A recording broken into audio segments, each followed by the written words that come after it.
But साहब आपके कल के पॉडकास्ट में नईम मुस्तफ़ा साहब ने कहा है कि उनके पास कुछ ऐसी वीडियोस हैं जिस पर डक्की भाई पर तशद्दुद किया जा रहा है। 23 दिन के रिमांड में 4 दिन का अकूबत खाना भी है। सारे सबूत आपके पास हैं। हर चीज़ की वीडियो मौजूद है, हर चीज़ की वीडियो। और एक और बता दूं कि डक्की भाई ने सारी वीडियो हासिल कर ली है रिहाई के बाद। रिहाई से पहले मेरे पास थी। क्या आपके पास कोई ऐसी वीडियो आई है? नहीं हाशिम, वो वाली वीडियो अब तक मेरे पास नहीं आई, लेकिन मेरे पास एक ऐसी वीडियो आई है जो अब तक किसी ने नहीं देखी, मंजर आम पर अब तक नहीं आई, किसी सोशल मीडिया प्लेटफॉर्म पे वो वीडियो नहीं है। वो मेरे एक सोर्स के ज़रिए मुझे वीडियो मिली है। ये समझते हैं कि हमने आप पे बहुत तशद्दुद किया है। लेकिन यहाँ पर पहले मैं एक चीज़ बताना चाहूँगा। एक मूवी आपको याद होगा, हमने देखी थी पीके, जिसके अंदर कहा गया कि सरफराज धोखा नहीं देगा, लेकिन पाकिस्तान में लाहौर में NCCIA के ऑफिस में जो चौधरी सरफराज साहब थे, जो इस टाइम पे जेल में हैं, उन्होंने सबको धोखा दिया। जितने सोशल मीडिया इन्फ्लुएंसर्स थे, डिजिटल मीडिया पर काम करने वाले यूट्यूबर्स थे, सहाफ़ी थे जो मेन स्ट्रीम चैनल्स में होते हैं, उन सबको धोखा दिया गया। उनको बताया गया कि डकी पर किसी ने कोई तशद्दुद नहीं किया, लेकिन मेरे पास जो वीडियो है उसमें देखा जा सकता है कि डकी को किस तरह से प्रेशराइज़ किया गया।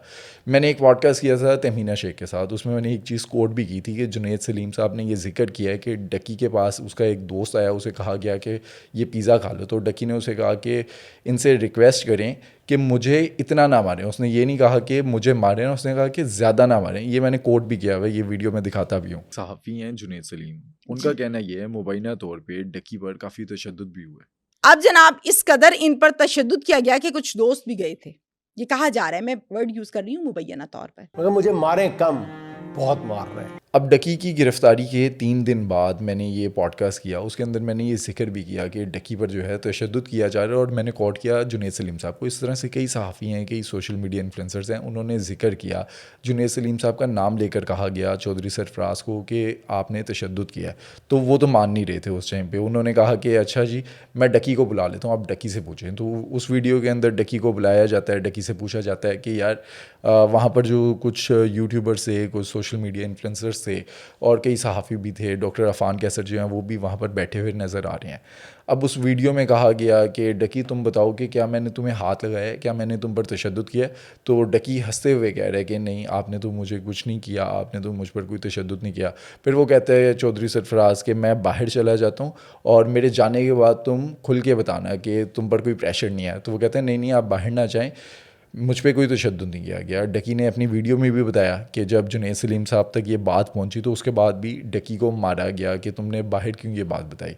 तो डकी पे ऑब्वियसली ये प्रेशर था, लेकिन ये चीज़ देखें कि किस तरह से जो है वो चूना लगाया गया। ये समझते हैं कि हमने आप पे बहुत तशद्दुद किया है। वो कहता है कि रात को वो दिखाए ना इन्हें, जुनैद सलीम वाला जो दिखाए ना, वो जो अभी उस पे बच्चे, मैंने हंस के कहा कि यार आप फील फ्री कहते हो तो मैं उठ के बाहर चला जाता हूँ कि शायद मेरे खौफ से ना मत। नहीं मैंने इनको बताया है अभी डॉक्टर साहब जी, आपके भी मिलियंस व्यूज हैं। डॉक्टर साहब को जानते हैं? जी मैं सोशल मीडिया से। ये समझते हैं कि हमने आप पे बहुत तशद्दुद किया है। वो कहता है कि रात को वो दिखाए ना इन्हें, जुनैद सलीम वाला जो दिखाए ना, वो जो अभी उस पे बच्चे, मैंने हंस के कहा कि यार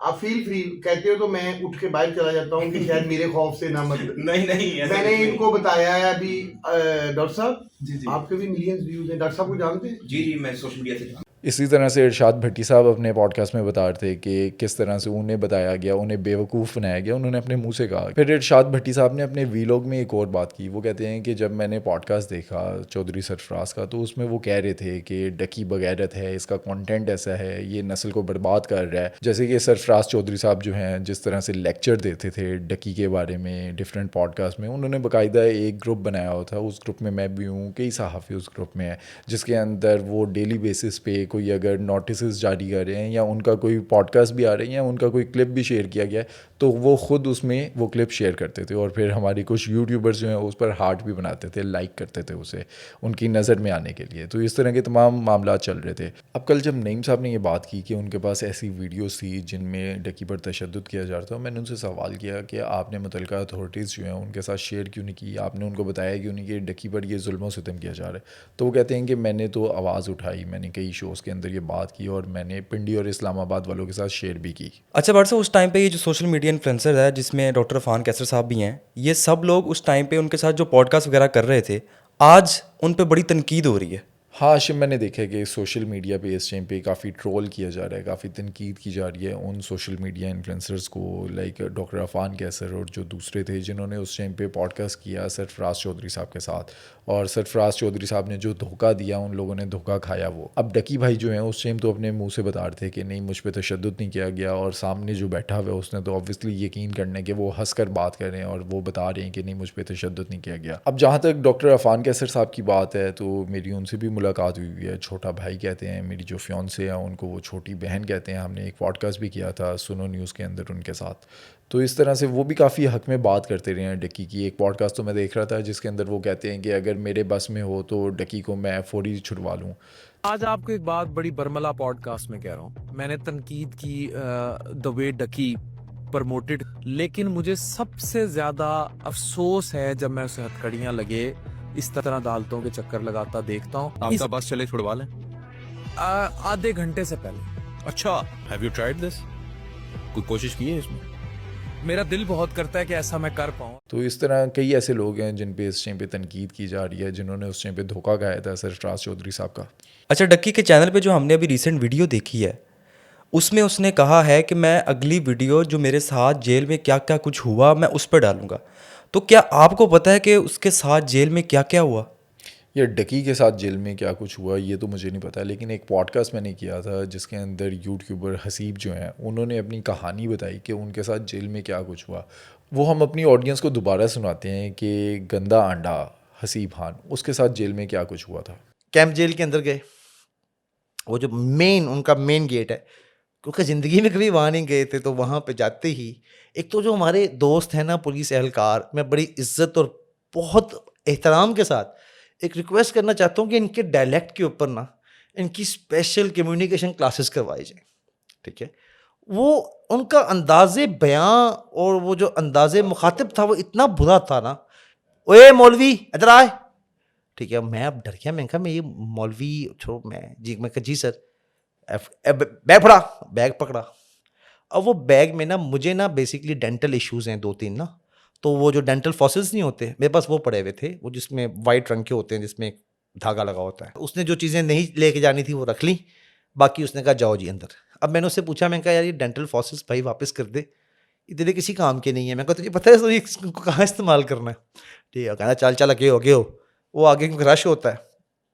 अब खैर हम अंदर चले गए हैं और कैंप जेल के अंदर फर्स्ट टाइम ज़िंदगी में मेरी एंट्रेंस हुई है। अच्छा, अब वहाँ पे एक जगह है कैंप जेल के अंदर एंटर होने के बाद, जिसको कहा जाता है ड्यूरी या डूरी ऐसे कुछ इसको कहते हैं। अब वो जगह वो है जहाँ पे तमाम हवालातियों को और कैदियों को स्टार्टिंग पे जब वो एंटर होते हैं तो वहाँ बिठाया जाता है ज़मीन के ऊपर। यहाँ से आपके लिए एक मुश्किल वक्त शुरू हो गया। ठीक है, और अब क्योंकि मेरे साथ मेरा वो NCCI का बंदा था असिस्टेंट, तो उसने रिक्वेस्ट की उनसे कि यार ये NCCI का साइबर का केस है, और उन्होंने कहा जी इसको एंटर करवाना है। उन्होंने कहा जी वेट करें, वही जो मेरिट होता है इंतज़ार करने के बाद। अब मैं वहाँ खड़ा हुआ हूँ और मेरा कुछ गेटअप ऐसा है कि मतलब थोड़ा सा ना मुझे थोड़ा सा बोल्ड गेटअप है मेरी बियर्ड मोस्टली गोल्डन होती है। ठीक है, और उन दिनों में रंग शंग थोड़ा सा साफ था, अपना यूट्यूब अच्छा चल रहा था। ठीक है, पैसे भी अपने पे लगा रहे थे, स्किन पॉलिशिंग, बाहर भी नहीं जा रहे थे ना, हवालात में थे, धूप भी नहीं पड़ती। हाँ, धूप भी नहीं पड़ती थी। ठीक है, और जब मैंने 5-6 दिन बाद NCCI से मेरा जुडिशल हुआ ना, तो मैंने उनसे कहा मैं मुँह धो लूँ, तो उन्होंने कहा हाँ धो ले। मैं मुँह धो के अपनी तरफ से कैंप जेल गया हूँ कि चलो ठीक है अल्लाह खैर करम करेगा। वो ना मैं ज़रा थोड़ा सा पता नहीं उसको क्या हो, वो जो नीचे बैठे हुए थे ना हवालाती और कैदी, उन्होंने हूट करना शुरू कर दिया मुझे, ओए इन्हों कितों फड़ के ले आए हैं, केड़े बॉर्डर तो पड़े हैं। अब I was astonished at that time. मैंने कहा यार ये मुझे हूट कर रहे हैं, ये मेरे हक में जा रही है चीज़ या मेरे खिलाफ जा रही है। अब वो मेरा जो असिस्टेंट है साथ, वो कह रहा है खामोश रहो। मैंने देखा थोड़ी देर बाद वो कह रहे हैं गोरा है या अफगानी ये की है, इन्हों क्या पंजाबी बोल के विखाए। तो मैंने उसे कहा, मैं कहा की मसला थानू है, मैं कहा मैं तुहाडे वर्गा ही हैगा। तो दे स्टार्टेड लाफिंग, और वहाँ पे ना उनको कहा अच्छा ठीक है तू तो साढ़े वर्गा ही है, चवल जा फलां ढिमकान। मैं कहा यार ये अजीब ही बातें कर रहे हैं। वहाँ से डर बैठना शुरू हो गया कि यार अल्लाह खैर करी। अच्छा, ऑफिसर ने आपको गाइड किया था कि जेल के अंदर कैसी लाइफ होगी, किस तरह से नहीं, इतना नहीं कर सका वो, और वो एक हद से ज़्यादा करना भी नहीं चाह रहा था शायद। ठीक है, ऑफिसर नहीं था, डेट वाज असिस्टेंट जो मुझे छोड़ने आया था वहाँ पे, और उसके लिए भी मैं उसका बड़ा थैंकफुल हूँ। अब सीन ये हुआ कि तलाशियों का एक लामतनाही सिलसिला आगे शुरू होना था जिसका मुझे पता नहीं था। अब खैर ड्यूरी से फर्स्ट टाइम जब आप कैंप जेल के अंदर एंटर करते हैं, तो मेरा ख्याल से ये मेरा पर्सनल एक्सपीरियंस है और मेरी एक एनालिसिस भी कह लें इसको, कि आप ज़िंदगी में जितने मर्जी बड़े फन्ने खां हों, फ़लाँ इश्तिहारी हों, वो जो गेट डिज़ाइन किया गया ना ड्यूरी का, वो हाफ गेट है। झुक कर जाने सर वो जब आप झुकते हैं ना, तो आप अपनी अना, अपनी ईगो, अपनी इज्जत सारी झुका के जाते हैं अंदर। ये एक सिग्नेचर है फर्स्ट टाइम कि आप मिट्टी हो चुके हैं यहाँ पे आके, ठीक है। आपके साथ अब हवालाती हैं या कैदी हैं, ये एक बात की बहस है। उसके बाद मरहला आया तलाशी का। ज़िंदगी में फ़र्स्ट टाइम किसी ने मेरा औजार बंद ना खोला, ना अल्हम्दुलिल्लाह हमने कभी किसी को खोलने दिया। अब वहाँ एंटर हुए हैं और वहाँ पे तलाशी हो रही है। पहले तो पता नहीं था कि यहाँ पे जूती चेक करवानी होती है। मैं गलती से आगे चला गया तो उन्होंने मुझे आवाज़ लगाई, ओए पीछे जाओ, चेक करा के आ। उन्होंने मुझे कुछ और कहा तो मैंने इसको यूफमाइज कर दिया, ठीक है, अच्छा नहीं लगता पॉडकास्ट के अंदर। मैंने बार बार रिक्वेस्ट कर रहा हूँ कि ट्रेनिंग के ऊपर प्लीज़ इनको करवाएं। खैर जूती मैंने चेक करवाई, जूती चेक करते हैं कि आप जूती में कुछ लगा के तो नहीं लाए। उसके बाद अंदर वापस आए दोबारा, और उसके अंदर वो फिर आपकी शर्ट ऊपर करके, मैंने क्योंकि ट्राउज़र और टी शर्ट पहना हुआ था बैगीज़, और वो तो उन्होंने टी शर्ट ऊपर करवाई, और उसके बाद उन्होंने मेरा नाड़ा खोला औजार बंद, और उसके बाद उन्होंने पूरे जिस्म के अंदर मेरे हाथ मारा। वो जो एक इंस्पेक्टर खड़ा हुआ था उसने ग्लव्स पहने हुए थे, और वो जब मरला हो रहा था ना, एट दैट टाइम मुझे लगा कि यार ये ज़्यादती है। मैंने ज़िंदगी में इतना बुरा तो किसी के साथ नहीं किया कि इज़्ज़त की ना वहाँ धज्जियाँ उड़ गई थी। That was a very tough time. और फिर क्योंकि शायद उनकी ड्यूटी का ये हिस्सा है या जो भी है, मैं अच्छा, इसका पर्पस भी इसलिए है ना कि आप अपने बॉडी पार्ट के अंदर कोई चीज़ छुपा कर ना लेकर जा रहे हो उसमें फिर, लेकिन वो वही कह रहा हूँ ना कि डिपेंड करता है ना, इनको पता तो होगा ना कि कौन सा केस कहाँ से आ रहा है। मतलब अब अगर साइबर क्राइम का केस है तो उसको आप उस तरह मिस डील तो नहीं ना कर सकते। खैर किस्सा मकसद ये कि उसके बाद जब वो हाथ आगे से तलाशियाँ, उन्होंने वो जो मेरे प्राइवेट पार्ट्स हैं वो सारे फरोल लिए आगे से। उसके बाद एक टर्म है, उससे कहा जाता है, sorry for the word, if you allow me तो आई कैन से, वरना आप एडिट कर दीजिएगा। उन्होंने कहा कड़ा चेक कर, ठीक है। अब घड़ा आपका पीछे का प्राइवेट पार्ट है, ठीक है, जिसके अंदर वो घड़े, उसे कहते हैं घड़े में उंगली मारना। वो चेक करते हैं ओबियसली, वो आप वाली बात कि आपकी मनशियात, क्योंकि वहाँ पे जो पुराने कैदी हैं जब वो ज़िला कचहरी तारीख पे जाते हैं ना, तो वो वहाँ पे आते हुए अपने साथ आइस, चरस और इवन के मोबाइल तक लेके आए हैं। वो एक छोटा मोबाइल आजकल आया हुआ, फिंगर मोबाइल, ट्रस्ट मी, वो अपने प्राइवेट पार्ट के अंदर मोबाइल रख के ले आए हैं, ठीक है। और हालांकि वो कैंप जेल के अंदर ना तलाशी जो सी है वो बहुत, ये मैं उनको दाद दूंगा। फिर जाके रियलाइज ये हुआ कि अच्छा यार ये मेरे साथ ज्यादती नहीं हो रही, ये बेसिकली इनका एक प्रैक्टिस है और पूरी दुनिया में है, पूरी हाँ, दुनिया में है ये। और वहाँ कोई प्रोटोकॉल नहीं है। अच्छा, फिल्मों में तो दिखाते हैं, बकायदा कहते हैं खांस के दिखाओ, अगर हाँ, आपके खांस के बॉडी दिखाओ। पार्ट में कुछ है तो वो भी निकल जाएगा। वो उन्होंने वो भी मतलब एक किस्म का सब कुछ ही करवाते हैं, लेकिन ज़रा एक डिफरेंट अंदाज में। फिल्म में क्योंकि थोड़ी सी फिल्म, मतलब वो फिल्म होती है तो ओबियसली उसको चीज़ों को थोड़ा सा अच्छा कर दिया जाता है। वो खैर वो मरहला ख़त्म हुआ। अब उसके बाद आपको नीचे बिठाना शुरू कर देते हैं। वो एक लंबी तवील लाइन होती है, क्योंकि 200-250 बंदा तो आया होता है इकट्ठा। अब वो लाइन बैठी हुई है और उस टाइम पे ना कोई पुरसाने हाल नहीं है, मतलब आपको पता नहीं होता कि व्हाट इज़ नेक्स्ट। फिर आपका फोटो सेशन होता है जिसको आपका रिकॉर्ड कहते हैं।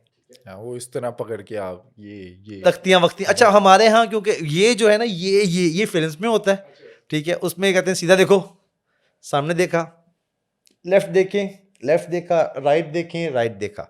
वो आपके तीनों पोस्टर्स जो हैं उन्होंने वो रिकॉर्ड कर लिए। वो हमारे साथ तो नहीं हो सका, शुक्र अल्हम्दुलिल्लाह, शायद हम लोग कैदी नहीं थे इसलिए नहीं हुआ। उसके बाद कुछ लोग जो कि मनशियात में या दीगर केसेस में आते हैं, 302 वगैरह में, ये वो मेरा ख्याल से उनके CRO होते हैं, क्रिमिनल रिकॉर्ड्स जो होते हैं ना, वो 10 उंगलियों का जो स्कैन होता है वो प्रोसेस होता है। उसके बाद आवाज़ आती है कि चल भी अंदर। अच्छा, अब इस दौरान आपके जो पैसे आपकी जेब में थे ना, वो कहाँ जाते हैं मुझे समझ नहीं आई। वो शायद, क्योंकि मुझे बाद में पता लगा कि कैंप जेल के अंदर कैश अलाउड ही नहीं है। इस टॉपिक पे मैं बाद में आऊँगा, ठीक है। फिलहाल अंदर भेजते हैं आपको, ठीक है। अंदर जाते हुए जैसे ही आप जेल के अंदर एंटर हुए हैं, अब उसके बाद कैंप जेल के अंदर एक और गेट है। ये सारी तलाशी का मरहला हो गया ड्यूरी के बाद। उस गेट में भी जाके दोबारा आपको नीचे से ही गुजरना है, वो भी हाफ गेट है, डबल टाइम ईगो हर्ट, ठीक है। दोबारा झुका के आपको अंदर किया। अब अंदर जाके या तो सीधा आप चले जाएं, तलाशी वलाशी तो हो गई है सर। उसके बाद एक और चीज़ ये है कि दोबारा अगली तलाशी होगी, ठीक है, और वो तलाशी भी सेम वही है जो बाहर हुई है, ठीक है। अब उसमें क्योंकि कुछ लोगों को अंदाज़ा हो जाता है कि यार ये केस ऐसे नौयत का है या फ़लाँ नौयत का है, तो उसमें कहीं कहीं अब कुछ केसेस ऐसे हैं जिसके अंदर हमारे, पता नहीं ये मुझे अलाउड है कहना या नहीं अलाउड है, मैं इसको एक इन्फॉर्मेशन के लिए बताऊंगा। जब आपके ऊपर डेफमेशन का या खुदा न खास्ता रेप का कोई केस होता है, खुदा न खास्ता जिन लोगों पे होता है, अल्लाह उनके लिए हदायत दे पहले तो उनको, जो इस केस में आए होते हैं।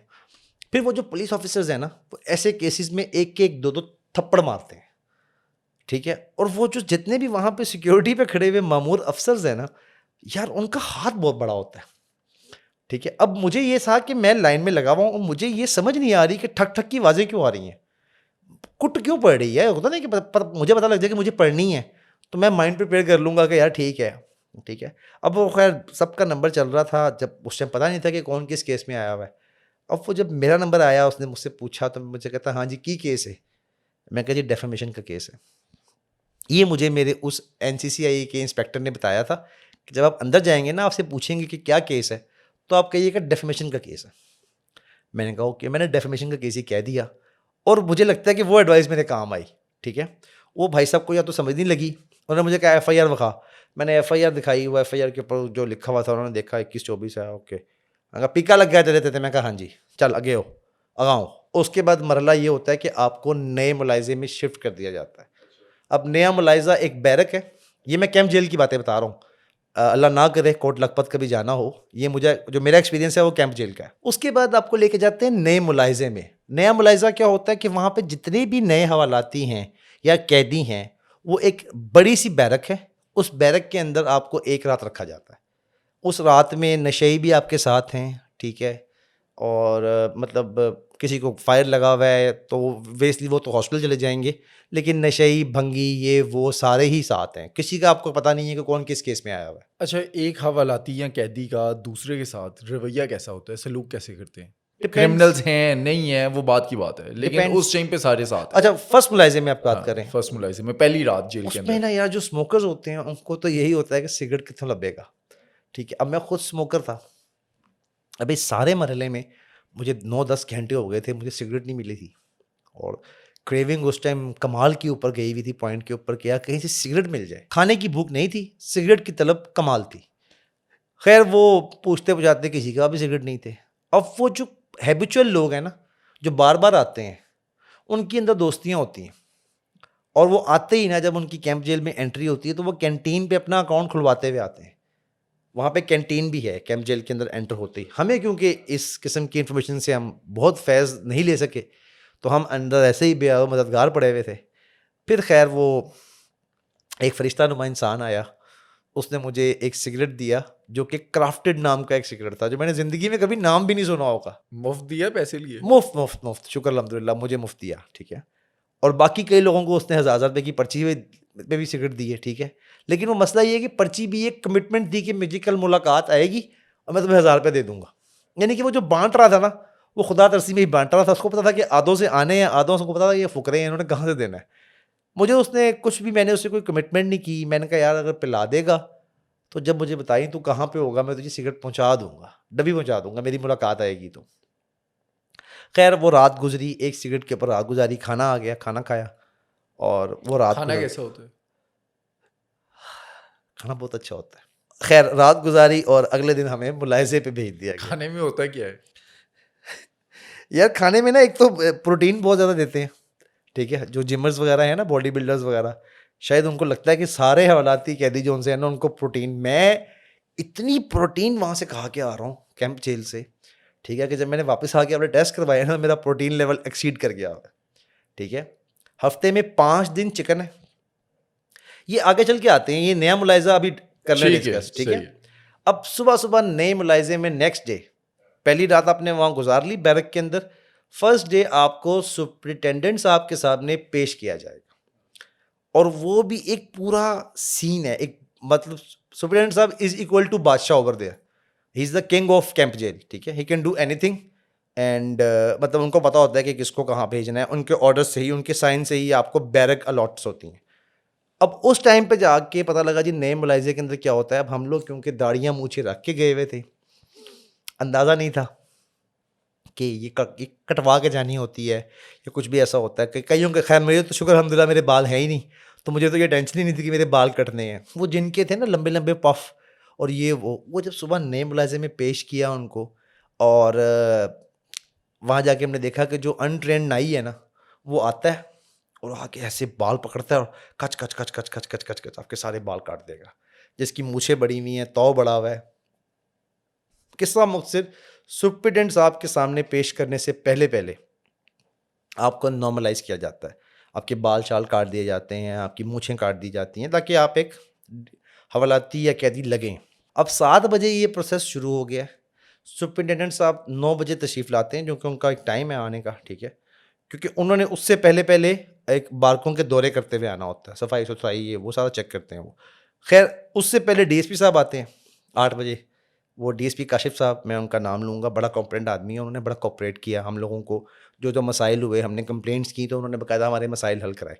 अच्छा, अब वो मामला ये शुरू हुआ कि सुप्रिटेंडेंट साहब आए हैं और उसमें ना 2 कैदी, अब कैदी वो हैं जिनको यूनिफॉर्म्स अलॉट हो गई हुई हैं, जिनको 8 साल की सज़ा है, 4 साल की सज़ा है, 3 साल की सज़ा है, ठीक है। अब वो कैदी पुराने हैं। अच्छा, जेल का यूनिफॉर्म किस तरह का है? वाइट कलर का होता है? नहीं नहीं, वाइट कलर का नहीं है, इनका खाकी टाइप सा एक ना शलवार कमीज़ है। वो मतलब कॉलर लेस जो होता है ना कुर्ता, वो होता है, और यहाँ पे एक गवर्नमेंट का लोगो लगा होता है। वो इस तरह का मतलब एक सिंपल एक कैप है, वो जो एक कैप होती है ना प्रिजनर्स कैप, वो वाली। अच्छा, अब उसमें ये हुआ कि सबको लेके जाते थे ना जब भी, तो वो लेन बनती थी पूरी एक। उस लेन के अंदर आपका नंबर पर्ची जो आपको मिलता है ना कार्ड, उस कार्ड के ऊपर आपका नाम लिखा होता है, फ़लाँ फ़लाँ फ़लाँ।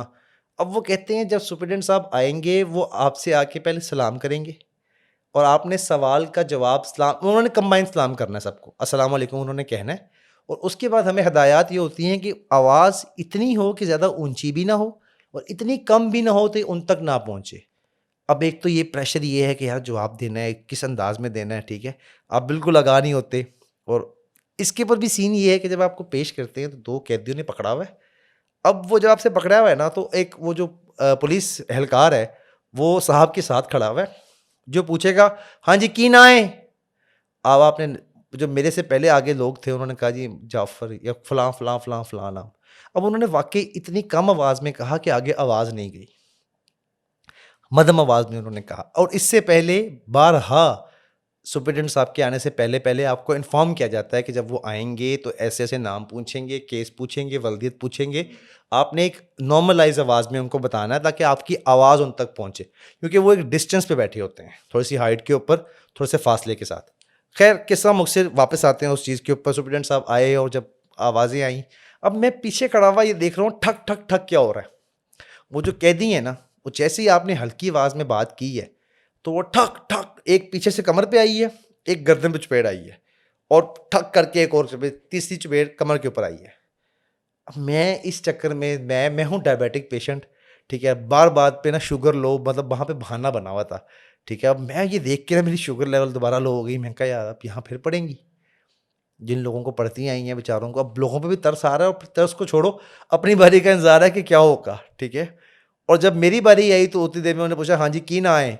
मैंने ना आओ देखा ना तो, मैं कहा हसीब सिजाद खान, मैं कहा वालिद नाम, मैं कहा सिजाद अहमद खान। उन्होंने कहा वो आहिस्ता नॉर्मल बोलो। मैं कहा ओके सर, किस केस में आए हो? मैं कहा सर डेफेमेशन का केस है। ओके फ़लाँ फ़लाँ फ़लाँ फ़लाँ। वो क्या उन्होंने बताया जी आपकी ये उन्होंने मार्क कर दिया, अल्लाह उनको जज़ा दे। वहाँ से हम बच गए। उसके बाद फिर फाइनली आपको ट्रांसफ़र किया जाता है आपकी बैरक्स के अंदर, जो अलॉटमेंट आपको हो जाती हैं। हमारा क्योंकि साइबर क्राइम का केस था तो हमें FIA की जो साइबर क्राइम की मोस्टली बैरक होती है वो 1 बैरक ही होती है। अब 1 बैरक के अंदर क्या है कि 1 बैरक में 50 चक्कियाँ हैं, 25 चक्कियाँ ऊपर हैं, 25 चक्कियाँ नीचे हैं, A और B। अच्छा, चक्की होती क्या है? चक्की इज़ अ रूम एक्चुअली, चक्की इज़ अ रूम। और उस रूम का साइज़ इतना है कि जितना, मैं अब आपको कैसे समझाऊँ, एक तो होता है ना 10 बाई 12 का कमरा, ऐसा कमरा नहीं होता, वो लेंथ में ज़्यादा होती है और विड्थ में कम होती है। और उसी के अंदर आपका एक वो जो दड़बा है, उसी के अंदर आपका वॉशरूम भी है। अच्छा। और वो जो WC वॉशरूम होता है ज़मीन वाला, वो वॉशरूम है, एक टैब लगा हुआ है अंदर, और वहीं पे आपने गुस्ल करना है, वहीं पे आपने हाजत रफ़ा करनी है, और उसी चक्की के अंदर 7 से 8 लोग, 6 लोग, 5 लोग, 6 लोग, इतने लोग इकट्ठे रह रहे होते हैं। अब वो जब अलॉटमेंट हो जाती है और उसके बाद आप बैरक्स में आते हैं, बैरक्स में आने के बाद पता लगता है कि अभी नया मुलाइजे का टाइम नहीं हुआ। दोपहर का खाना जैसे ही आता है आपको खाना खिलाया जाता है वहाँ बिठा के बाहर ही। उसके बाद फिर आपको बता दिया जाता है कि आपका ये कार्ड है, आपको बी लगा हुआ है, अगर बी मिल गई तो आप नीचे आ जाएंगे ग्राउंड फ्लोर पे। अगर आपको ए अलॉट हुआ है तो वो फिर आपको फर्स्ट फ्लोर पे जाना पड़ता है। वो फिर एक जेल की ज़िंदगी वहाँ से स्टार्ट हो जाती है। वहाँ से कहते नहीं कि आप न्यूट्रलाइज हो जाते हैं, आपको पता लग जाता है कि अच्छा ये मेरी बैरक है, अब मुझे यहाँ भेज दिया गया है। एक दफ़ा जो सुप्रिटेंडेंट साहब ने बैरक और डीएसपी साहब ने साइन कर दी है वो चेंज नहीं हो सकती अनटिल अनलेस आप कंप्लेन करते हो कि आपको वहाँ पे इश्यूज़ क्या हैं, आपको हरास किया जा रहा है या दीगर मामलात हैं, वरना आपको वो बैरक ज़िंदगी मतलब जितनी देर आपका मामला चल रहा है, केस चल रहा है, वो आपको अलॉट रहती है। दुनिया भर की जेलों में ना सबसे ज़्यादा ये बात की जाती है कि जेल में ना रेप होता है। क्या पाकिस्तान की जेल के अंदर इस तरह के मामलात देखे हैं या सिर्फ ये बाहर ही होता है, पाकिस्तान वाले इस तरह के नहीं करते काम? मेरा ख्याल से काफ़ी डिफरेंट चीज़ें हैं यहाँ पे। अब यहाँ पे जुवेनाइल जेल्स भी हैं, उसी कैंप जेल के अंदर एक जुवेनाइल का पोर्शन है, ठीक है, और जिसे मुंडा खाना कहते हैं, ठीक है, उसका बड़े अजीब अजीब से नाम है सेक्शंस के। मेरा ख्याल से मैं 3 माह के इस शॉर्ट एक्सपीरियंस के अंदर मैंने कोई ऐसे केसेस नहीं देखे। हाँ, लोग हरास करते हैं। कैसे कैसे? लाइक इन माई केस, जब मुझे चक्की अलॉट हो गई तो वो जो साहब थे XYZ, मैं चक्की का नाम भी नहीं लूँगा क्योंकि पता नहीं वहाँ पे लोग रह रहे हैं नहीं रह रहे, उन्होंने रात के पिछले पहर मेरे साथ कुछ बदसलूकी करने की कोशिश की, ठीक है, और थोड़ा सा टाइम गुजरा, सुबह का जब टाइम आया तो उन्होंने मुझे कहा कि जब ये सुबह सुबह ना चक्की में आपको 5 बजे खोल देते हैं, वो प्रेयर टाइम होता है, नमाज का टाइम होता है, और उसके बाद फिर आपको नमाज के लिए उठाया जाता है और फिर आपके लिए दुआ करवाई जाती है। साथ जो ग्राउंड है ना वहाँ बुला के बैरक से बाहर, चक्कियों से बाहर सबको निकाल लेते हैं। एक डंडा आता है चक्की के अंदर, उसकी आवाज़ आती है कर्र, और वो होता है ना जो लोग नहीं उठ रहे होते, और वो आपको लास्ट साइन होता है कि आपने उठना ही उठना है, वो आपको उठा लेते हैं, आप जितने मर्जी तुमन खान हो उठा लेते हैं।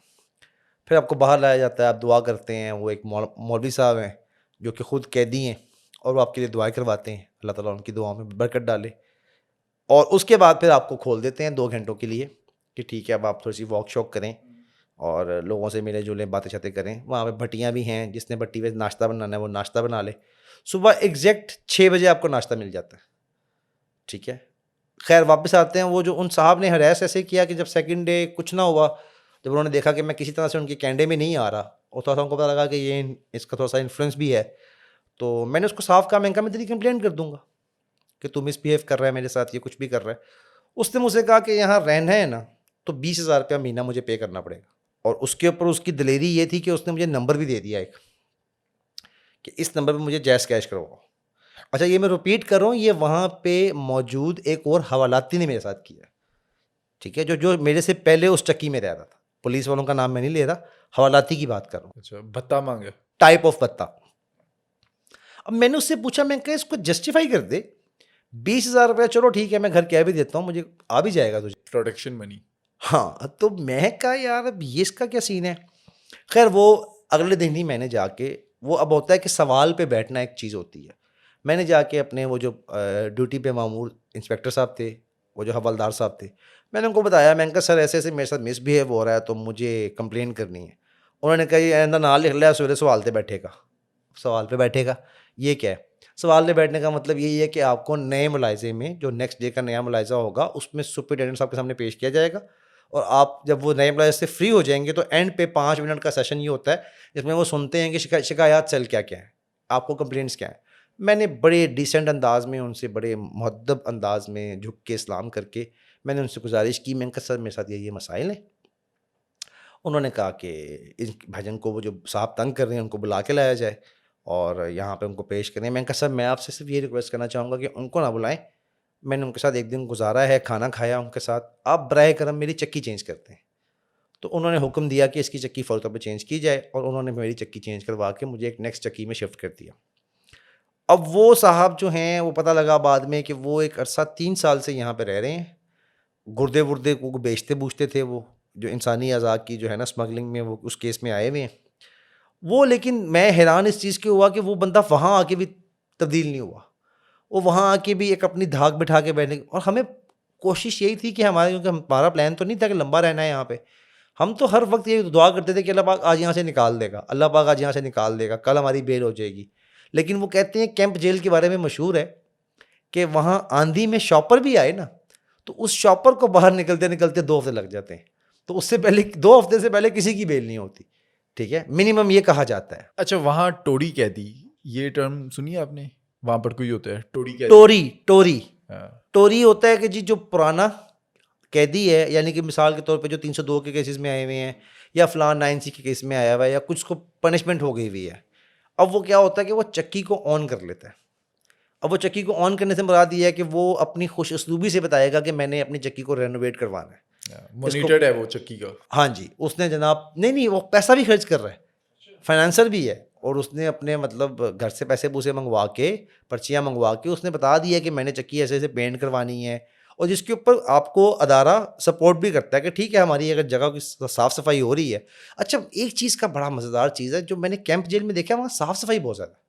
हम जितनी देर वहाँ रहे हैं 3 महीने के से कम का जो अरसा था, उसमें एक मैकेनिज़्म है कि सुबह सुबह आके हफ्ते में एक दफ़ा उन्होंने आपकी लेनी है तलाशी।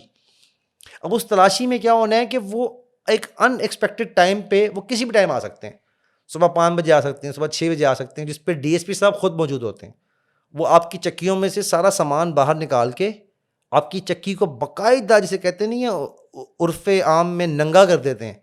हर चीज़ खोल के, हर पैकेट खोल के वो चेक करते हैं कि इनके पास खुदा न खास्ता कोई ड्रग्स तो नहीं है, इनके पास कोई नोकीली चीज़ तो नहीं है, कोई छुरी चाकू ऐसी कोई चीज़ मौजूद ना हो, इसके लिए वो मेक श्योर करते हैं। और फिर सफाई के लिए बुध वाले दिन हमारी बैरक में होता था दौरा, उस पे आते थे सुपरिटेंडेंट साहब, और उस दौरे में क्या होता है कि सारा चक्कियों का सामान निकाल के बाहर रखते हैं, एक तमीज़ के साथ आपकी चक्की के आगे सामान लगाया जाता है, वो सारे गद्दे वद्दे तकिए वकिए सारे बाहर आ जाते हैं।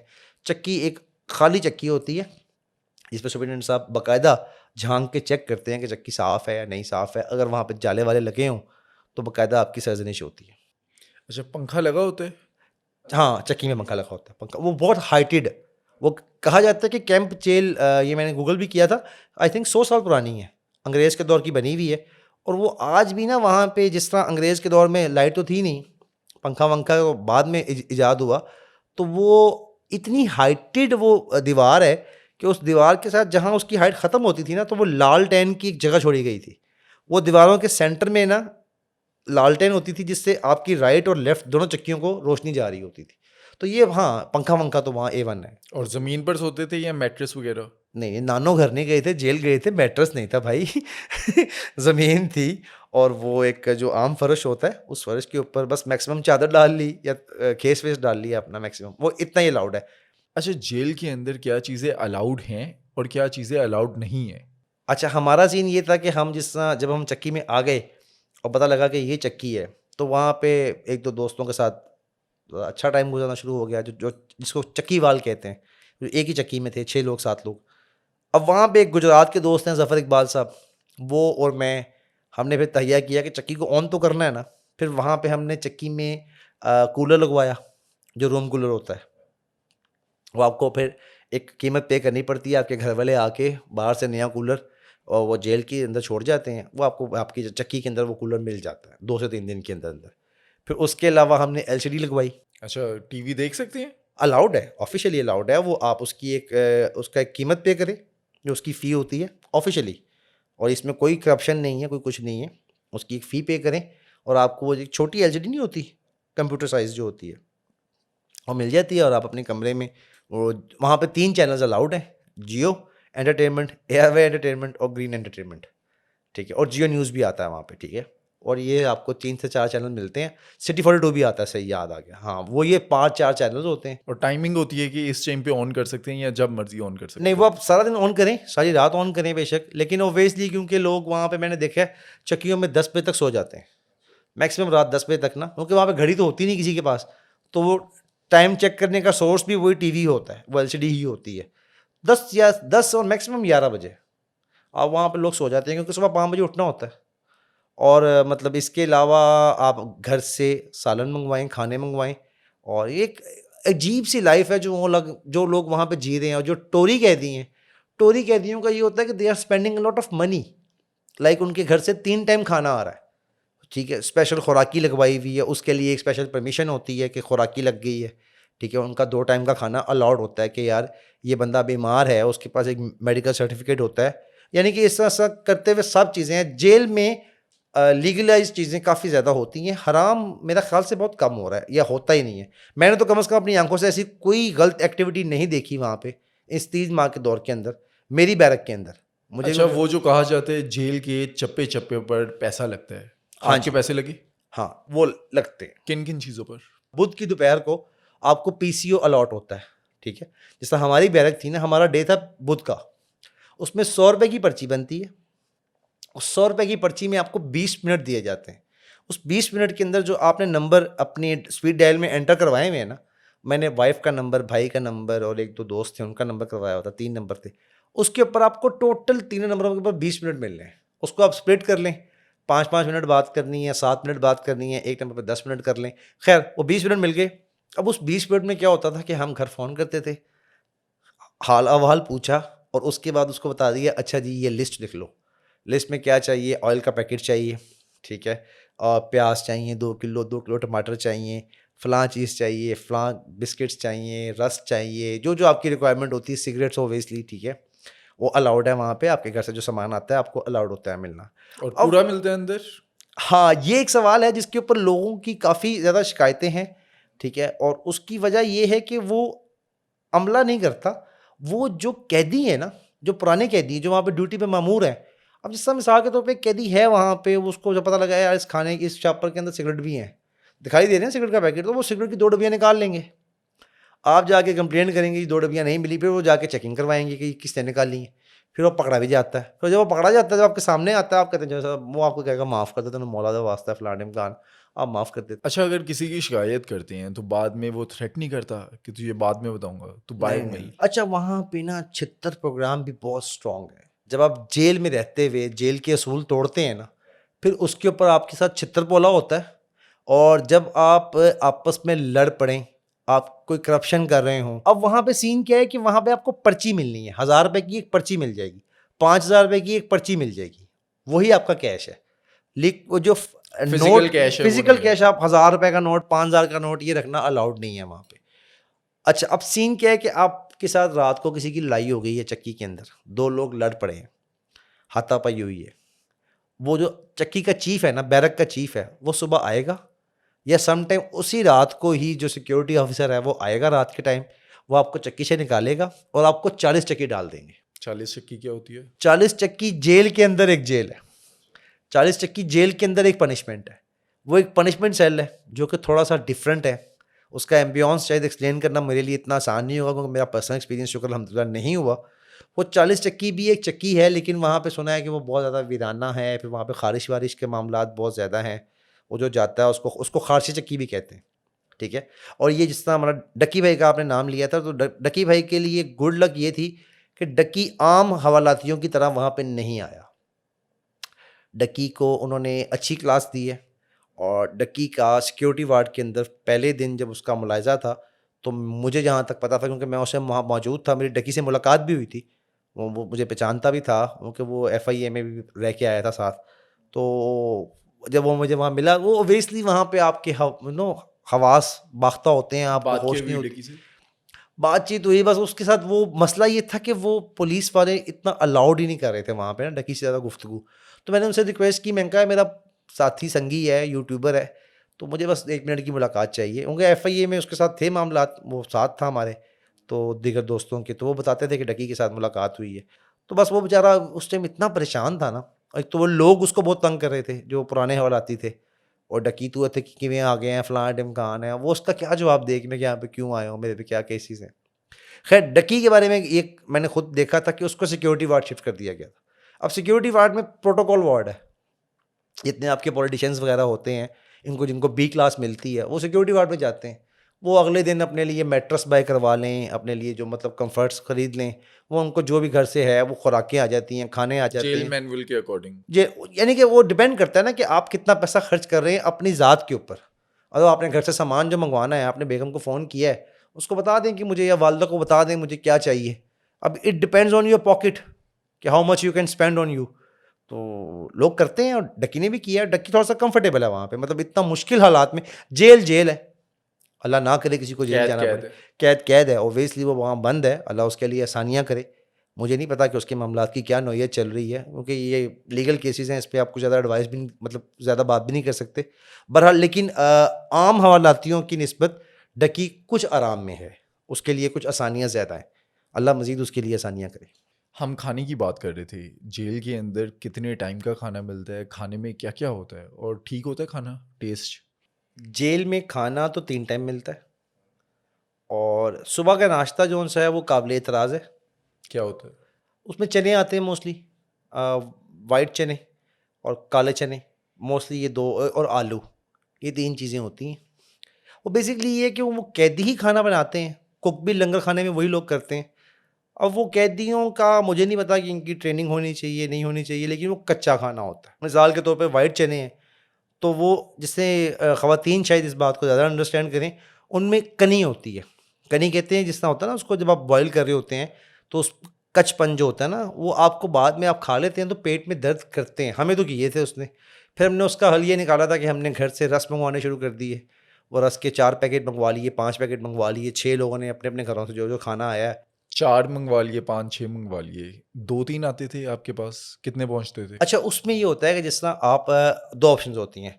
एक, आपका खाना आया है और वो नॉर्मल तरीके से आपने बुकिंग करवाई है घर वालों ने, जैसे वो मुलाकात पे आए हैं, और खाना वो जो एक नॉर्मल प्रोसेस है। इसमें तो एक बात ये है कि हमें ये पता लगा है कि जो आपकी कैंप जेल की कैपेसिटी है, बेसिकली वो 2,500 से 3,000 हवालातियों और कैदियों के लिए है। और रहते कितने? इस टाइम राइट नाउ जब मैं वहाँ पे था तो उस टाइम पे लोड जो था वो तकरीबन 7,000 प्लस था।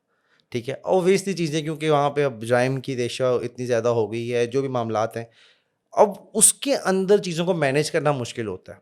अब वो क्या होता है कि जिस तरह आपने खाना बुकिंग करवाया नॉर्मल रूटीन में, आप तक वो खाना पहुँचते पहुँचते वो खाना पहले पुलिस वाले ने बुकिंग पे लिया है, उसके बाद वो एक ऑटो के अंदर वो खाना फेंका जाएगा। अब वो जो बंदे, क्योंकि ये तो पॉसिबल नहीं है ना कि 1000 लोगों की मुलाकात है, तो वो आराम से उठा के शॉप पर रिक्शे में रखा जाए और दोबारा वो क्या करते हैं, फिर उसको थ्रो करते हैं। जब वो फेंका है शॉप पर उठा के, तो वो रिक्शे में जाके गिरा है। अब जिसका प्लास्टिक का डब्बा था, जिसके अंदर सालन था या कुछ था, वो टूट गया है, या मतलब आप तक चीज़ें, वो जो कहते हैं, आप जिस तरह आपके पास कोई ये लेस का पैकेट है, क्योंकि मैं थोड़ा सा, मुझे ना वो डायबिटीज़ के इश्यूज़ भी हैं, मेरा बीपी भी लो हो जाता है, तो मैंने ये लेस वेस वगैरह चीज़ें जो मैं ज़्यादा मंगवाता था। अब वो कोई लेस का पैकेट साबुत नहीं आता था, वो उसको ना हाथ मार के उसकी हवा चेक करते हैं कि उसके अंदर कुछ खुदा ना खास्ता मनशियात वगैरह तो नहीं है। अब वो क्योंकि करते हैं, उनकी रूटीन इतनी ज़्यादा है, उन्होंने यूँ तो नहीं ना करना कि आराम से उसको खोलें देखें, वो उन्होंने जल्दी जल्दी में देखना है। और जैसा मिसाल के तौर पे खीरा आता है घर से सब्ज़ी के अंदर, तो खीरे को सेंटर से वो कट कर देंगे, कट करके चेक करेंगे कि इसके अंदर कोई चीज़ तो नहीं छुपाई हुई, क्योंकि हमारे यहाँ माशाल्लाह लोग भी तो इतने क्रिएटिव है ना, वो सब्जियों के अंदर मनशियात और चावलों के अंदर, चावल बैन है, चावल नहीं आते अब वहाँ पे, चावल उन्होंने मना कर दिए हैं, क्योंकि चावलों के अंदर आइस बहुत आया करती थी। ठीक है, ये चीज़ें हमें बाद में पता लगी। अच्छा, उसका दूसरा हल ये है कि आप अपना सामान बुक करवाएं। उसके लिए जो ऑनलाइन मुलाकात होती है, वो उसके अंदर होती है बुकिंग। उस बुकिंग के अंदर आपको एक लिस्ट मिल जाती है, आपका क्या क्या सामान है, और वो कदरे बेहतर है उसके लिए। फिर जो है, जो बंदा आपको तक पहुंचाता है, आप खुद ब खुद ही शर्म करते हो कि यार आपको इतना आपकी चक्की के अंदर मिल रहा है सामान, बैरक के अंदर, आपको सामान वसूली के लिए नहीं जाना पड़ रहा। वो सामान वसूली पे जाना, और वो एक लंबी एक एफर्ट है जो कि बड़ा मुश्किल है, जो बेचारे मुस्तकिल कैदी हैं या हवालाती हैं, जिनको एक अरसा हो गया वहाँ रहते हैं, वो तो कर लेते हैं। हमने ज़रा ये लग्जरी अफोर्ड की कि जो साहब हमें ला के दिया करते थे, हम थोड़ी बहुत उनकी खिदमत अपनी खुशी से कर दिया करते थे। तो ये चीज़ें होती हैं जो नहीं कर सकते पे, वो भी ज़ाहिर बात है, उनकी चीज़ें निकलती भी हैं, सब कुछ होता है। वो कैदी वैदी जो है ना पुराने, वो जो मनशियात के कैदी हैं जिनकी ड्यूटियाँ लगी होती हैं, वो करते हैं ये।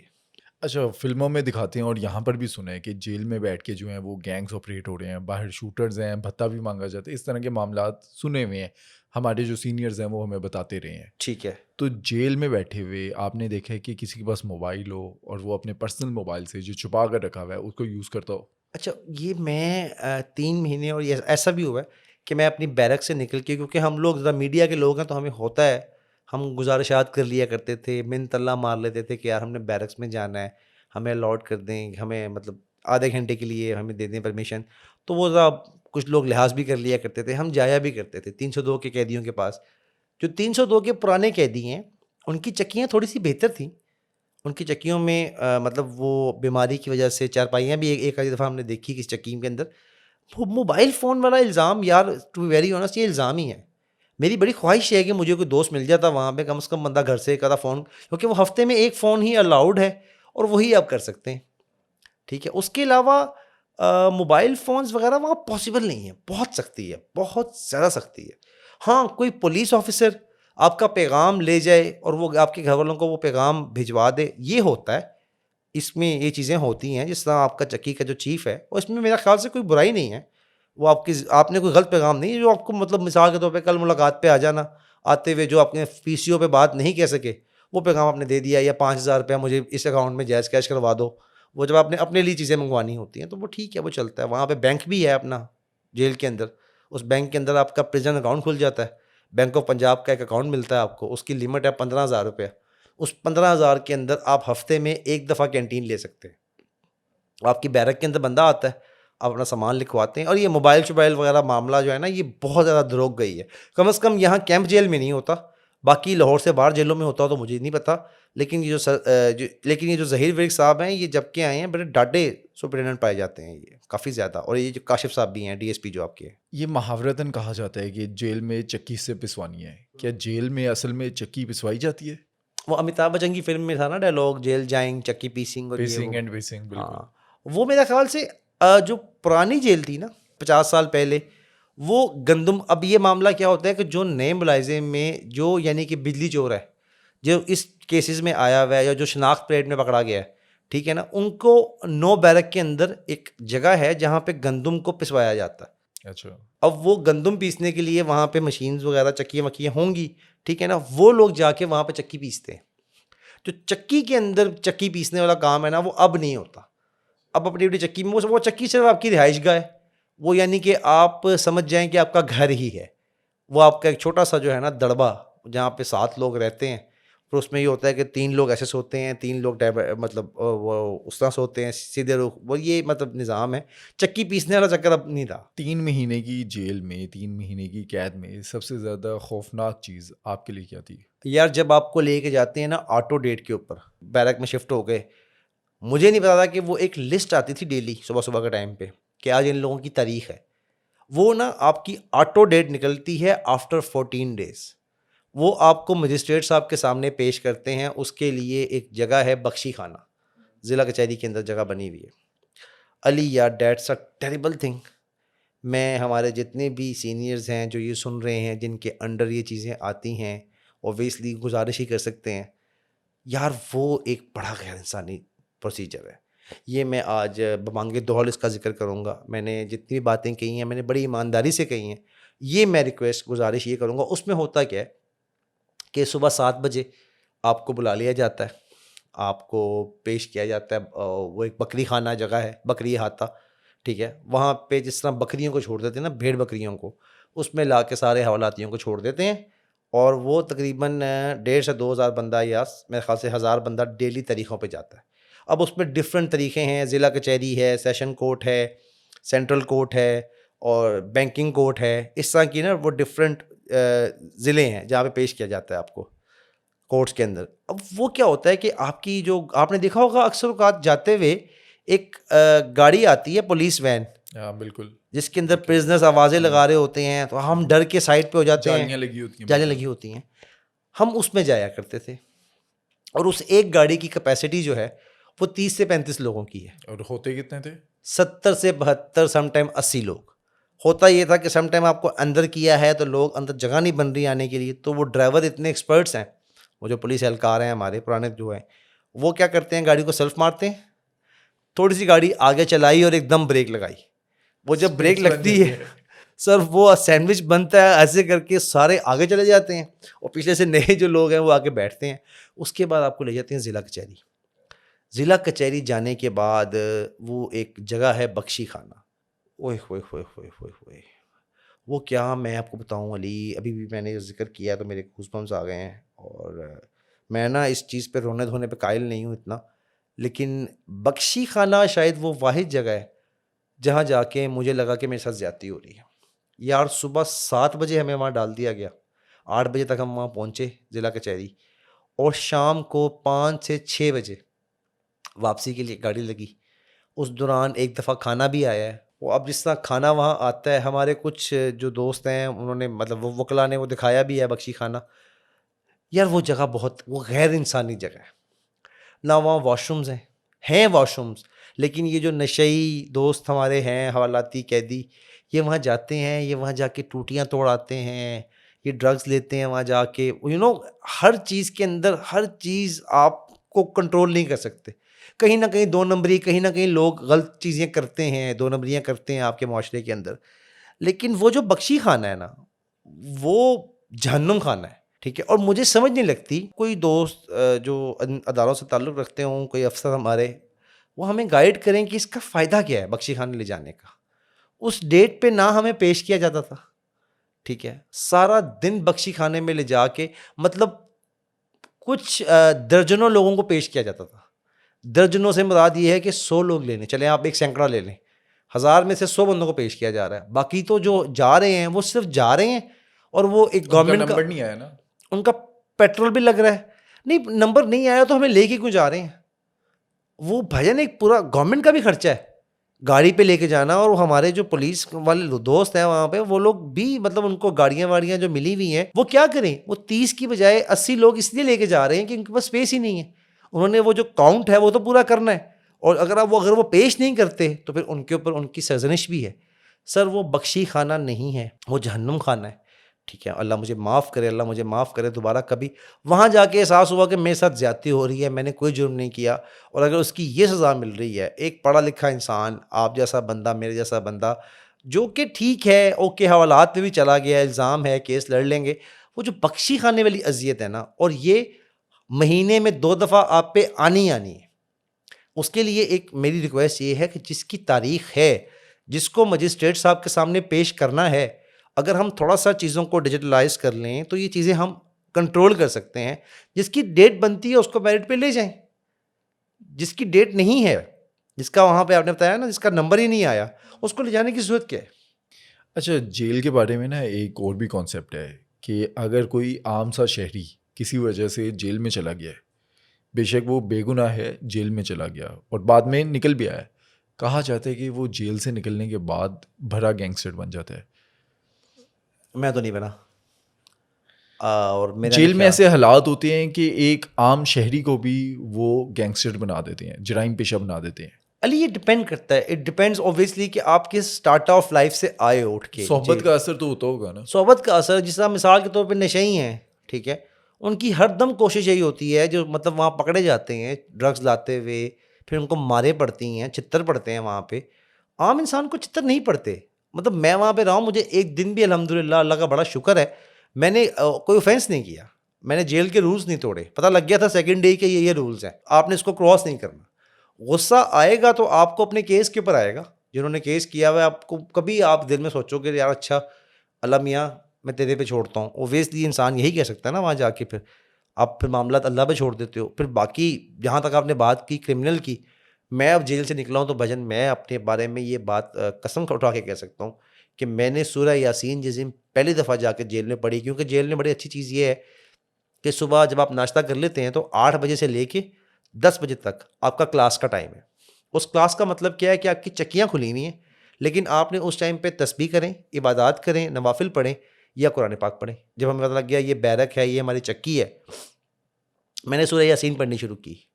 और यकीन करो उस दिन बड़ी शर्मिंदगी हुई, ना तलफ़ुज़ सही था, ना पढ़ा जा रहा था सही तरीके से। और जब मैंने सूरह यासीन पढ़नी शुरू की तो it took almost 58 minutes and may be an hour, ठीक है, सूरह यासीन पढ़ने में। और फिर जब मैंने उसको पढ़ना शुरू किया, फिर उसके तर्जमे के साथ उसको समझना शुरू किया, अब अल्हम्दुलिल्लाह मेरी स्पीड ये है, अल्लाह का बहुत करम है कि मैं 7 से 8 मिनट में सूरह यासीन पढ़ता हूँ, सूरह मुल्क पढ़ता हूँ 4 से 5 मिनट के अंदर। तो ये पहले की रूटीन नहीं थी। आपने कहा ना गैंगस्टर निकलता, तो मैं गैंगस्टर नहीं, मैं तो अल्लाह के बहुत करीब हूँ। मेरी नमाज़ें वहाँ जाके सीधी हुई। मैं मुलाई आदमी हूँ, मैं इन चीज़ों का बड़ा अदब करता हूँ। आले मोहम्मद में बहुत अकीदत है, दुआएं की, सजदे किए, फिर नमाज़ पढ़ने का तरीका वहाँ पे जाके, गुस्ल करने का तरीका प्रॉपर वहाँ पे आया। आपसे ज़्यादा मैं आज भी, मैं आपसे तो सवाल नहीं करता, लेकिन कितने लोगों को सही तरह गुस्ल करना नहीं आता? ऐसे ही है, ठीक है, गुस्ल के जो बेसिक रूल्स हैं हमें पता ही नहीं है, किसी ने बताया नहीं ना। किसी ने बताया ही नहीं, हमारी फैमिलीज़ में ये डिस्कस ही नहीं होता। तो मेरा ये काम नहीं है कि मैं इसके बारे में कोई पैगाम दूं, लेकिन आपके पास कोई अच्छा गेस्ट आए तो आप उससे पूछें ताकि वो तबलीग दे ये कि सीरियसली मैंने वहाँ देखा, हमारी वहाँ पे जब मस्जिद में ट्रेनिंग होती थी ना, तो वहाँ हमें गुस्ल का पढ़ाया भी जाता था, नमाज जनाजा के बारे में, मतलब जो जेल की अच्छी चीज़ें हैं, ये आज तक मैंने देखा नहीं किसी ने इसका जिक्र किया हो। अच्छा, जेल के अंदर फांसी घाट होता है, वो आपने देखा? यार वहाँ पे जाना अलाउड नहीं है। वहाँ पे जो हम लोगों की जो थी ना कैटेगरी, जो 1 बैरक थी, जो भी था, फांसी घाट वगैरह तक हमारी एक्सेस नहीं हुई, शुक्र और अल्हम्दुलिल्लाह। जो डेथ सेल है वो देखा? नहीं, वो भी नहीं देखा, वहाँ पे जाना अलाउड नहीं है। सो वो क्योंकि वो सुनने में आया कि वो इतना ज़्यादा, वो जिस तरह है ना मोहतात एरिया होता है, कि वहाँ पे जो लोग जाते हैं विजिटर्स वगैरह, उनके लिए मसाइल हो सकते हैं। कोई पुराना कैदी गुस्से में आके आपको मार दे या कुछ कर दे, तो वहाँ तक हमारी तो एक्सेस नहीं हुई। अल्लाह ना करे किसी और की भी, मतलब कोई एक्सपीरियंस शेयर करे तो करे, हमारा तो ऐसा एक्सपीरियंस नहीं हुआ। जेल से आप निकल आए, जी। पहली रात जेल से निकलने के बाद जो घर में अपने बीवी बच्चों के साथ थी, वो कैसी थी? अली, बस यहाँ पे लास्ट बात है कि आप सही केस में जाएं या फंस जाएं। मेरा जो जेल का सबसे बुरा एक्सपीरियंस हुआ, जिस चीज़ का मुझे, मेरा biggest loss of my life, वो ये था कि जब मैं जेल में था तो मेरा एक ही भाई है, अल्लाह उसको बेहश्तों में जगह अता फरमाए। वो इस परेशानी में, वो हार्ट पेशेंट भी था, दिल शुगर का मरीज़ भी था, वो इस परेशानी में, उसकी अल्लाह ताला ने ज़िंदगी इतनी लिखी हुई थी, अल्लाह उसके लिए आसानियाँ फरमाए। जब मैं जेल में था तो एक शाम को मुझे 5 बजे पता लगता है जी मेरी मुलाकात आई है। अब जेल में 3 बजे के बाद मुलाकात का टाइम ख़त्म हो जाता है। 5 बजे मुलाकात आई है, तो वो जो कैदी था ना, जो पैगाम लेके आया, उसने पैगाम दे दिया कि हसीब भाई आपकी रिहाई आई है। सब लोग जानते थे वहाँ मुझे, मैं वहाँ पे सबसे गले मिलने लग गया, खुशी का एक और आलम था। वो आधा घंटा मुझे गले मिलने में लग गया, सब कुछ। खैर मैं जब गया हूँ ड्यूरी के अंदर, तो वहाँ मुझे लोग डांट रहे थे कि इतना लेट क्यों हो गए हो। मैं जब ड्यूरी में गया हूँ, वहाँ पे एक एम्बुलेंस खड़ी थी, और उस एम्बुलेंस में अनफॉर्चुनेटली अल्लाह मेरे भाई को बिश्तों में जगह अता फरमाए, मैंने अपने भाई की मैयत देखी। वो एक ऐसा लम्हा था कि मैं, अब ये जब आपको पॉडकास्ट देने आ रहा था, मैंने तहिया किया था कि किसी बात के ऊपर रोना नहीं है, जो हो गया उसको अल्हम्दुलिल्लाह बर्दाश्त किया है। लेकिन वो मेरा, क्योंकि एक ही एक भाई था, और वो छोटा भाई था मुझसे बड़ा, लेकिन वो मैंने छोटों की तरह उसकी केयर की हुई थी लाइफ में। वो जब मैं अपनी रिहाई के लिए ना अपना सामान साथ लेके आया था, तो जब मैं ड्यूरी के अंदर एंटर हुआ, तो वहाँ पे मैं जिक्र करूँगा यहाँ पे काशिफ साहब का। जब मैंने अपने भाई की मैयत देखी तो काशिफ साहब पीछे खड़े थे, और मैं एकदम गिरने लगा। काशिफ साहब ने मुझे, वो माशाल्लाह अल्लाह उनको ज़िंदगी दे, उन्होंने मुझे होल्ड किया, और एक भाइयों की तरह जो वो ट्रीटमेंट दे सकते थे, अल्लाह उनको ज़िंदगी दे। हालांकि हम तो हवालाती हैं। उन्होंने गले लगाया, उन्होंने कहा कोई बात नहीं, अल्लाह का ये हुक्म था, बर्दाश्त करो इसको, जो भी है। वो एक ऐसा मोमेंट था जब मुझे लगा कि यार ये जिसने भी मेरे साथ ये किया है, मुझे यहाँ भिजवाया है, उस अल्लाह के बंदे को कोई ये बताए कि मेरा क्या चला गया है, और मैं अपने भाई के लिए कुछ कर नहीं सका। उसका वो लास्ट टाइम बहुत मुश्किल था, कोई उसके पास नहीं था। Unfortunately he got divorced in his early life. तो वो बच्चों की तरह था मेरे, स्पेशली मैं अपने साथ ना, उसके बहुत ज़्यादा अटैचमेंट थी। और इस 3-4 महीने के अंदर ना वो काफ़ी टूट भी गया था कि मैं उसकी बड़ी सपोर्ट करता था, सारे मामलात मैं देखता था उसकी ज़िंदगी के, जिस काबिल मैं था। तो बस ये है कि जब आप चले जाते हैं तो फिर और मेरे पास दूसरी ऑप्शन ये थी कि मुझे पेरोल पे बाहर निकाला जाता। बिल्कुल वो ऑप्शन यूज़ नहीं की? उसमें यार ये है कि मेरे 3 बच्चे हैं, वो बहुत छोटे हैं अभी, उनको ना अभी मैं, मतलब जेल में भी मैं 3 महीने अपने बच्चों से नहीं मिला।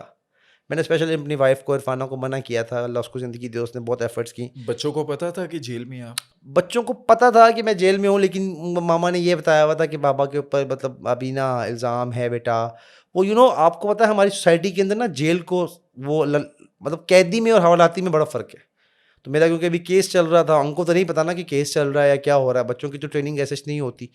तो मेरी बेगम का बस एक ही स्टांस था कि हसीब अगर पेरोल पे बाहर आते हैं ना, तो ज़ाइना, मुज़ैन और जंजबील जब अपने बाप को हथकड़ी लगा हुआ देखेंगे तो वो कैसे माशरे को फेस कर सकेंगे। और टू बी वेरी ऑनेस्ट हमारा माशरा ऐसा ही है, हम जजमेंटल बहुत जल्दी हो जाते हैं। ऐसी आप किसी के बारे में किसी को अब्यूज़ कर देते हैं, ठीक है। ये पॉडकास्ट के ऊपर मुझे नहीं पता क्या इसका रिस्पॉन्स आता है, लेकिन पॉजिटिव रहने की मैं रिक्वेस्ट करूँगा। हमारे जो बच्चे हैं ना, स्पेशली अब जो मेरी ज़ाइना है, शी इज़ 13 नाउ, उसको अभी तक मैं उसको हील नहीं कर पा रहा।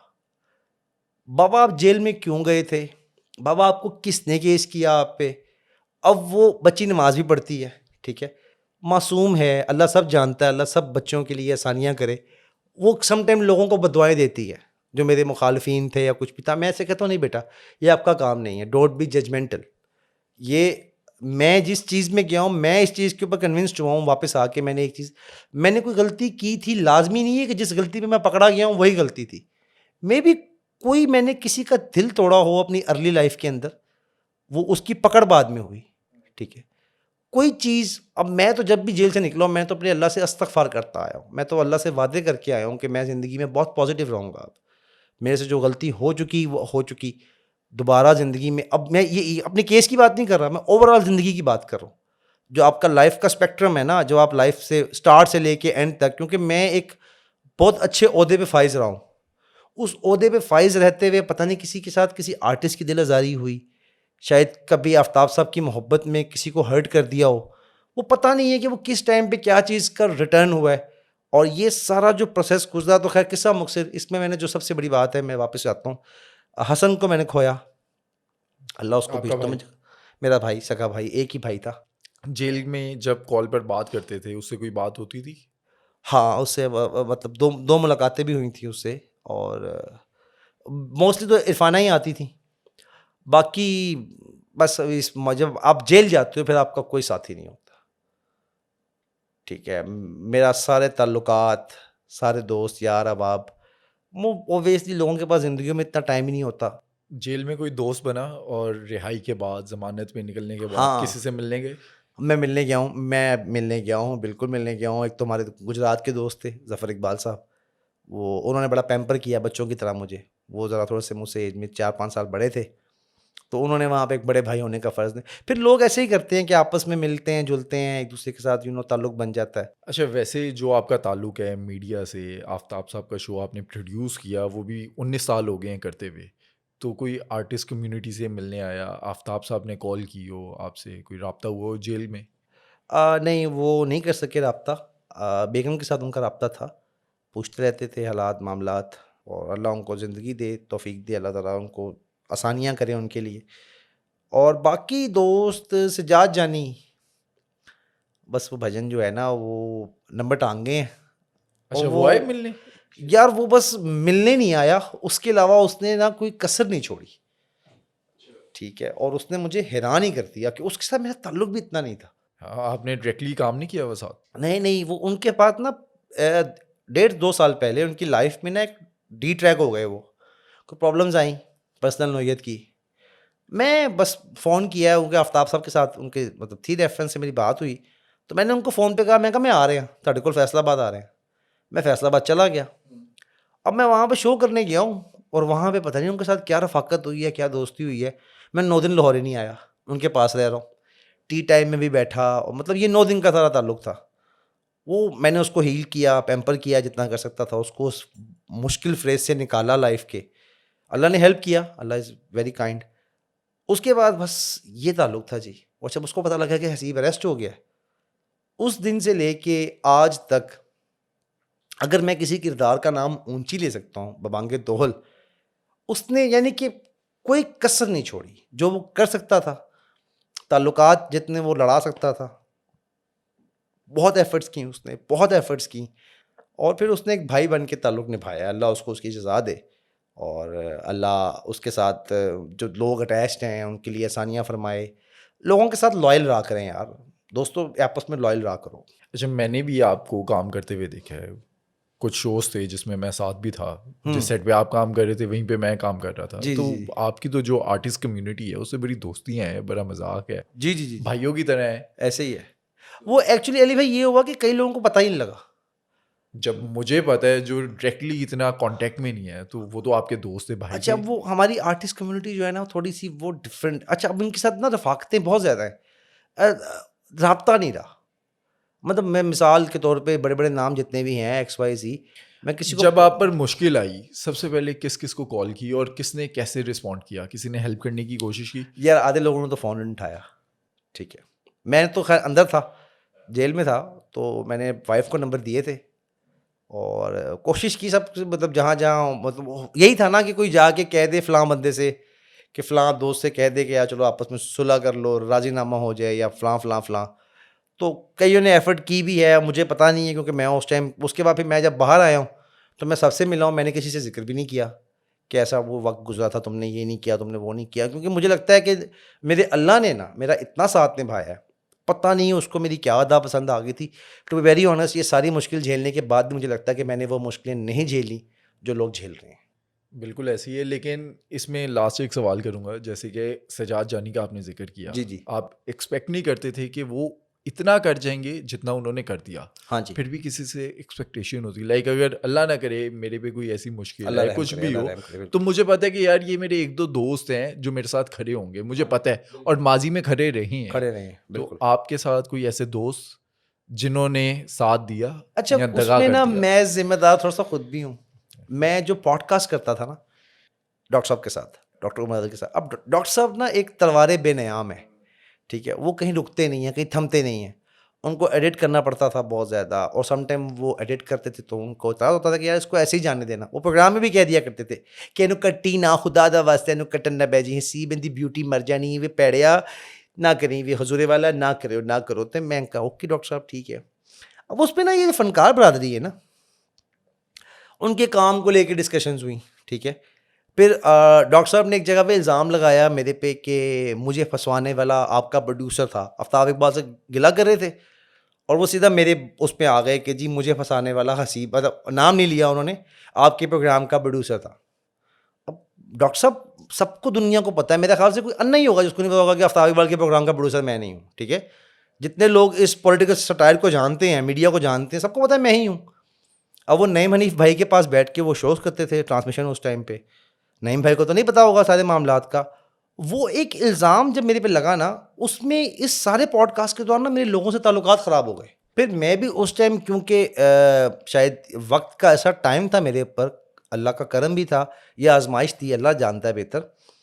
मैं ना वो जो फ्लो था ना मेरे अंदर, वो बिल्कुल ऐसे जा रहा था जैसे मुझे, मतलब आई वॉज फ्लाइंग। जिस तरह एक दो कंट्रोवर्सी हुई तो नसीम विक्की भाई का मुझे कॉल आ गया। अच्छा, नसीम विक्की भाई का ज़र्फ क्या है, नसीम विक्की भाई के बारे में मैं ये बात करूंगा, उनको की बात बुरी लगती है ना, वो फ़ोन करते थे। और ये एक ताल्लुक के अंदर होना चाहिए कि आपको पता लगा ना कि फ़लाँ, गिला कर दिया। हाँ, कि मुझे पता लगेगा कि यार अली ने मेरी पॉडकास्ट में से अगर खुदा ना खास्ता ये चीज़ को नेगेटिव दिखाया है, मैं आपको कॉल करूंगा कि मेरा ताल्लुक ऐसा है कि अली भाई मैंने तो एक्सक्लूसिवली पॉडकास्ट ही आपको दी थी, मिसाल दे रहा हूँ, ठीक है, XYZ। अब वो नसीम विक्की भाई को एक दो बातों के ऊपर गुस्सा था, उन्होंने मुझे कॉल की, मैं उल्टे पाँव दौड़ के मैंने जाके माज़रत की।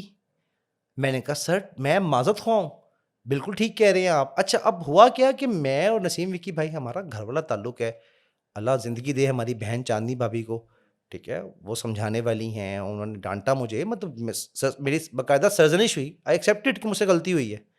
वो एक फ़िक्रा ऐसा बोल के डॉक्टर साहब कि गड्डियाँ तो लेंदे ने ते, ठीक है ना। अब वो ये हुआ कि दीगर दोस्त उसका ज़्यादा माइंड करके, ठीक है। अब वो डॉक्टर साहब कहते थे कि जी मैंने आफ्ताब इकबाल की हिमायत में इतने शोज़ किए, आज तक डॉक्टर साहब, मैं आज फर्स्ट टाइम इसके ऊपर बात कर रहा हूँ, आफ्ताब साहब ने कभी भी मुझे, बाखुदा मैं हलफ लेने को तैयार हूँ, उन्होंने कभी कहा ही नहीं कि मेरा मेरा शो में जिक्र करना, इस टॉपिक के ऊपर बात करना। हाँ, एक दो दोस्तें थीं जिनके साथ बात करते हुए आफ्ताब साहब से जिक्र हुआ तो उन्होंने कहा तू इन्हें तो गल कर ले, तुम मुझसे सवाल पूछ लेना जब तुम मेरी पॉडकास्ट करोगे ना, डेट्स इट।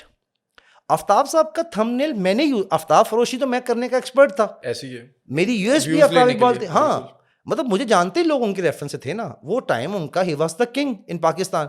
आज तक उस ब्रांड को कोई तोड़ नहीं सका। वो ब्रांड अपनी गलतियों की वजह से दूर है, जो भी है ये मुझे नहीं पता, ठीक है। इस पॉलिटिकल सटायर में कोई उनको रिप्लेस नहीं कर सका, दीगर दोस्त भी मानते हैं ये बात। तो डॉक्टर साहब का ये शिकवा करना कि आफ्ताब इकबाल मेरे हक में नहीं बोला, भाई वो तो खुद इतने मसाइल में है, वो अपने लिए कुछ नहीं कर पा रहे तो वो आपके लिए क्या कुछ करेंगे। मैंने उनसे आज तक रिक्वेस्ट नहीं की कि आपने मेरा नाम क्यों नहीं लिया शो में, ये मुझे जेल हुई फलाना टीम कहा नहीं, मतलब भाई क्यों, वो क्यों करें, शायद उनका करना आपके लिए अच्छा ही ना होता, ठीक है, आपकी फेवर में ये बात ना जाती, तो वो थोड़ा सा ना लोगों को, खैर बात जो ही ना मेरा लोगों से ताल्लुक का ख़राब हो गया। आगा माजिद हैं, हनी अलबेला है, ठीक है, ये दीगर दोस्त जितने भी हैं, मैं समझता हूँ कि ये लोग, मैं इनका एहसानमंद ना हूँ तो मैं शायद अजीबो गरीब सा इंसान निकलूँगा। मेरा यूट्यूब का चैनल आज भी देखें, कैसर पिया, अल्लाह उनको ज़िंदगी दे, कैसर पिया भाई को जब ये मुज़ाकरात छोड़ा तो मैंने यही फ़ोन किया, मैंने कहा मुझे इंटरव्यू चाहिए। अच्छा यार रसीब भाई आप ना, वो चांद रात थी, तो उन्होंने कहा आ जाओ मेरे घर चला गया मैं। अब मेरा सबसे ज़्यादा आज तक का यूट्यूब का जो हाईएस्ट चंक है, व्यूड चंक, वो आज भी कैसर पिया का इंटरव्यू है। उसका वो जो मुज़ाकरात क्यों छोड़ा वाला चंक है 10 मिनट का, वो मेरे ख्याल से 8.5 लाख क्रॉस कर गया हुआ है। अच्छा, ये यही होता है, लाइक मैंने अब अपना एक चैनल छोड़ के, न्यूज़ चैनल था, छोड़ के अपना स्टार्ट किया, तो मुझे भी मेरे दोस्तों ने बड़ा सपोर्ट किया। मैंने जिससे कहा, मुझे था कि शायद यार मेरा अलग सेटअप है, पर्सनल सेटअप है, शायद लोग ना आए, लेकिन बड़ा सपोर्ट करते हैं। मैंने देखा आपने जब स्टार्ट किया, आपको तो मशवरा भी नासिर चिन्योटी, मुझे नासिर चिन्योटी भाई ने मशवरा दिया था जी, बिल्कुल। मैं जॉब के लिए गया था, मैं कहा नासिर भाई कोई प्रोजेक्ट स्टार्ट करते हैं यार, इकट्ठे काम शुरू करिए। उन्होंने मैंने क्या यार तू इंटरव्यू इतना अच्छा कर सकना, तो इंटरव्यू क्यों नहीं करता, चल तो इंटरव्यू शुरू कर दे, पहला इंटरव्यू मेरा ले, मैं आफ्ताब इकबाल साहब मुझे आज जवाब देंगे तेरे प्लेटफॉर्म पे बैठ के, आप ज़रा मज़ा लवांगे। अब नासिर चिन्योटी भाई को अल्लाह ज़िंदगी दे, मेरा पहला $1000 भाई वहाँ से आया था, नासिर चिन्योटी के इंटरव्यू से, ठीक है, और उनकी वाइफ, उनका भाई, they are all like a family to me, ठीक है। मेरी 2-3 सबसे मुलाकातें रही हैं जिनके भी आपने नाम लिए हैं, सब बहुत प्यार करते हैं। अच्छा, अब इनके साथ मेरा क्या हुआ कि ये तो मैंने माफ़ी मांग ली, ठीक है, और फिर लास्ट बट नॉट लीस्ट आज आपके प्लेटफॉर्म से एंडिंग नोट मेरा ये है कि मैं गुजारिश करना चाहता हूँ दोस्तों से, कुछ आर्टिस्टों को ना हमारी व्यूअर्स ने माफ़ नहीं किया, जो आफ्ताब इकबाल मंच में थे ना, जैसा एक असद कैफ़ी है, एक हनी अलबेला है, इनको आफ्ताब साहब को छोड़ने की सज़ा आज तक अवाम दे रही है, ठीक है, इनके बारे में बैशिंग की जाती है। अच्छा, आफ्ताब साहब ने इनको माफ़ कर दिया है, या उनका तो कोई मसला नहीं होगा? नहीं, उनका इसलिए भी मसला नहीं है, वो कहते ठीक है यार मुझे सूट कर गया कि हनी अलबेला मुझे छोड़ गया, वरना उसको कहते हैं मैं 35 लाख रुपए कहाँ से देता हनी अलबेला कर सकते 35 लाख उस टाइम हनी भाई तनख्वाह ले रहे थे दुबई के अंदर, ठीक है, तो आज हनी भाई अगर यूके जाते तो शायद और से और महंगे हो जाते, ठीक है। असद कैफ़ी का मामला ये था कि असद कैफ़ी की फैमिली इश्यूज़ कुछ थे, उसके बच्चे बड़े हो रहे हैं, फिर कुछ ऐसी चीज़ें हो गई थी आफ्ताब भाई के उनके दरमियान, असद कैफ़ी के दरमियान, कि वो थोड़ा सा कैफ़ी माइंड कर गया एक चीज़ का, होता है ना बड़े भाई से भी आपकी नाराज़गी हो जाती है, तो ठीक है वो नाराज़गी थी। मैं ऑडियंस से कहूँगा प्लीज़ थोड़ा सा हाथ होला रख के ना अब इन लोगों को माफ़ी देनी शुरू करें, इनके आगे करियर्स हैं, और कैफ़ी बहुत अच्छा फ़नकार है। मैं कोशिश करूँगा कि कैफ़ी को मैं अपने प्लेटफॉर्म पे लाऊँ, उसके साथ मैं काम शुरू करूँगा।